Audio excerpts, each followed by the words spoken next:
Hey there again. We are going to continue with 8.7 today. We're going to write some absolute value equations as piecewise. So yesterday we did just writing piecewise functions, and today we're going to do writing them specifically for absolute value. So if you look at an absolute value, it kind of looks like two lines that are put together.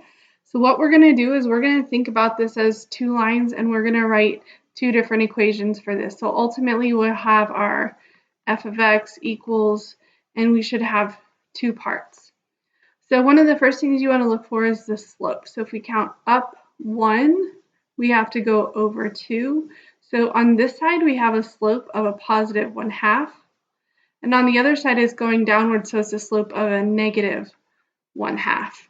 All right, so our slope is fairly easy to figure out. We also have the vertex here at the point -1, -2.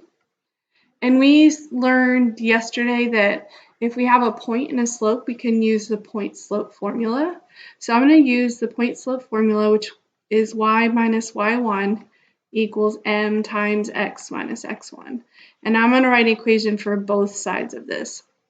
So for the first side, I'm going to use this point because this point -1, -2, the vertex is a member of both lines. So I'm going to do y minus -2 equals the slope, which is -1/2, times x minus -1. All right, so we could take care of our minus and negatives and get y plus 2 equals -1/2 times x plus 1.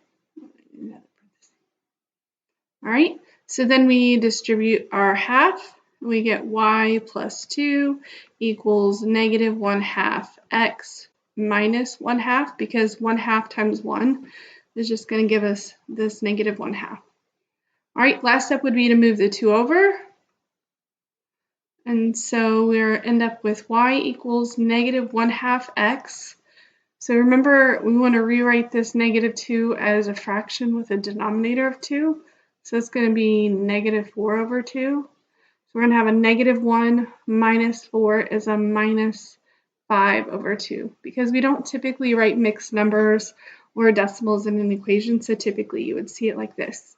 So for the left side with the negative slope, this is going to be our equation. -1/2 x minus 5 over 2. And we'll say this is for x is less than or equal to -1. So it's always going to be the x value of the vertex here as part of our inequality. And you can either include the first half or the second half. It really doesn't matter which. All right, for the second half, we're going to use the same equation, but this time we're going to use a slope of a positive 1/2.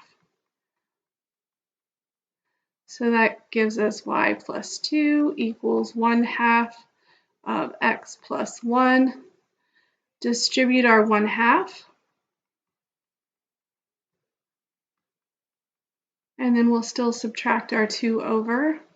And we still need that common denominator of 2, so it's a -4 over 2, but we're adding that to a positive 1 this time. So we have y equals 1/2.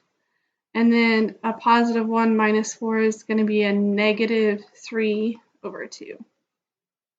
So the second half has a slope of positive 1/2, and we're going to subtract 3 over 2, and that's going to be for all the x values greater than -1. So notice I chose the equal to on the top one, so I'm going to do just a greater than on the bottom. Good. You can kind of look back and estimate the slope with -1/2 is going to end up like crossing the y-axis down here somewhere, which is -2.5. And then the other one you can see kind of -3/2 is -1.5, and that's kind of where this is crossing here. So it looks like both of our equations are good. So our final solution as our piecewise is that.